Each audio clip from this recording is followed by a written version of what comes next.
Now, another small topic we will discuss today, that is called switching technique. Switching technique means how basically the data will move from one point in the network to the other point of the network. Okay, it can be, when we say the point means here basically might mean a client, might mean between two servers. Okay, like we can have a network connected to another network.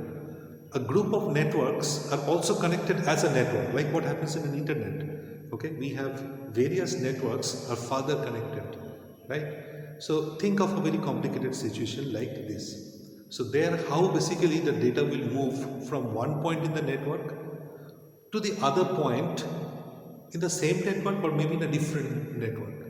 Okay, that means as a part of large network, if we imagine it's a large network, okay, how from one of the smaller networks data will move to another smaller network but part of that big network. That's what we are talking about. So there are three ways of doing it. Okay, one is called packet switching, one is called circuit switching, another is called message switching. Okay, I've just tried to draw a rough diagram to make you understand what is circuit switching. In circuit switching, just remember the properties, fine, just try to understand what it is. In circuit switching, what happens, imagine these are all the telephone offices, okay, or all the, you can say, the telephone junctions. So one office maybe is in, Mumbai, one just, few kilometers away, another is there few kilometers away, and etc, etc. That is how I say this is Mumbai and this is Pune. That is why basically the communications are there. So in circuit switching, what will happen, okay, always a physical connection will be made, a data has to be transferred, some amount of data has to be transferred. So first, the mechanism, the circuit switching technique will basically find out a physical path. Physical path means this telephone department or this telephone office will find out that which channel means a particular cable line basically, which channel is free at any given time. So it was found out that in between this number one and number two, the middle one is free. So the middle one will be used to transmit data. But when the data has to move between 2 and 3, it was found that this number 3 was free. So number 3 will be used. And when data is moving between 3 and 4, it is seen at that particular given time that number 1 is free. So number 1 channel will be free. So that means the route from number 1 to number 4 will be this, then this, then this, right? So this is how a physical connection, a physical channel will be first decided. Okay, a physical path will be decided. And then the data will move from one point to the other point in the network. This basically was used mostly for the voice communication. At the very beginning stage of the mobile technology, the circuit switching was used. Okay, though there is no such physical line here. Okay, this circuit switching can happen in connection with basically 2G, in connection with 3G technology also. It was a bit old-fashioned, you can say, technology. But here basically what happens, a physical communication line has to be established at first, and then the data can move from one point to another point. So when we say the voice communication, for voice communication mostly it was used. That means here the voice basically can also be considered as a data, and the telephone network, that is the network of the various telephone offices, that we can imagine that as a network, right? So that is how the circuit switching works. So as a property, we'll remember that from one point to another point, if the data has to travel, then a physical connection or a physical way of communicating between the telephone lines of the telephone offices are to be established. Okay, a physical communication between end to end communication has to be established at first, and using that channel only the data will move. Right? Now, in case of packet switching, what happens? Packet switching happens by a technology called TCP, Transmission Control Protocol. We will discuss that later because TCP/IP is also there in your curriculum. When it comes, we will discuss. For time being, just remember that there is a technology called TCP which is used to transmit data in packet switching. In packet switching, what happens? In packet switching, for example, an amount of data has to transfer between this and this. So what will happen? This entire chunk of data will be divided into a lot of small packets. This entire chunk of data will be divided into a lot of small packets.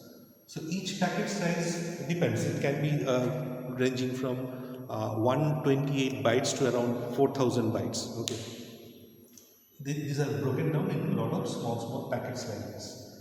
And then each packet is numbered. How it is numbered? Because basically if a particular data is divided, then logically what should be number 1, part 1, part 2, part 3, part 4, part 5, part 6. So they are serially, basically they are given a serial number.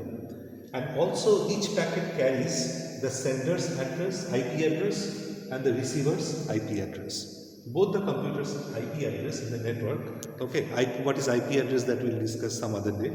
Fine, otherwise my video will not get over by 10 minutes.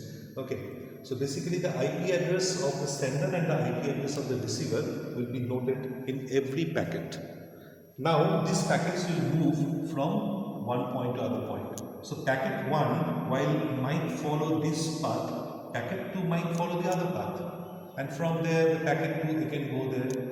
That means whichever way the technology, the TCP, basically TCP is the protocol, so whichever way the technology, TCP technology, the TCP protocol would find it is most logical to send the data packets, that is how the data packets will move.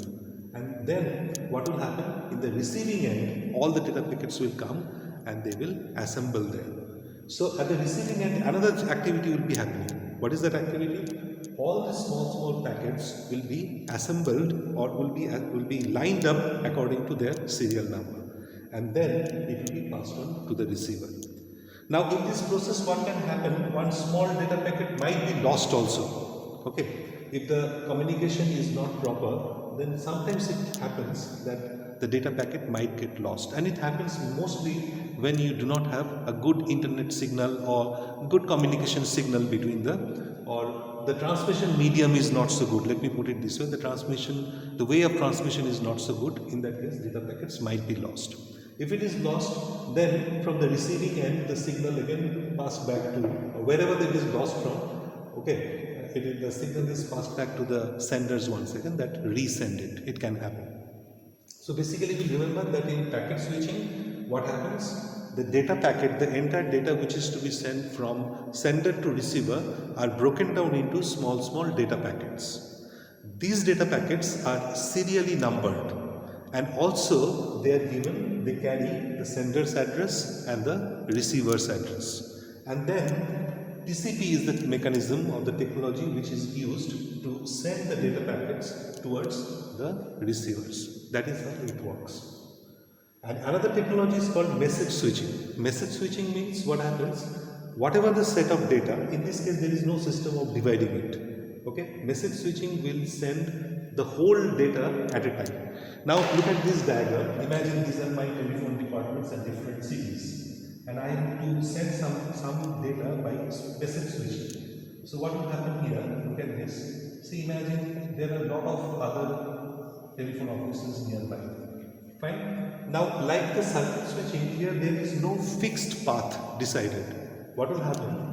This data will be sent to a telephone office, whosoever will be free to transmit it. That means at any given time, when the data moves from number 1, say 2A, 2B and 2C, out of these two, it is seen that only 2C is free at that time. So what will happen? This data will be passed on to 2C. Fine? So it will be stored in 2C for time being, then again the next path will be decided.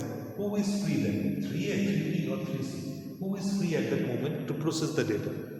So that is why this is called stored and forward, because it gets stored in one of the places in the network and then it is passed forward depending on who is free. So that is why it is called stored and forward method. So there is no predefined path. It is just passed on from one point to other point depending on whether that particular node or the particular processing unit is free or not.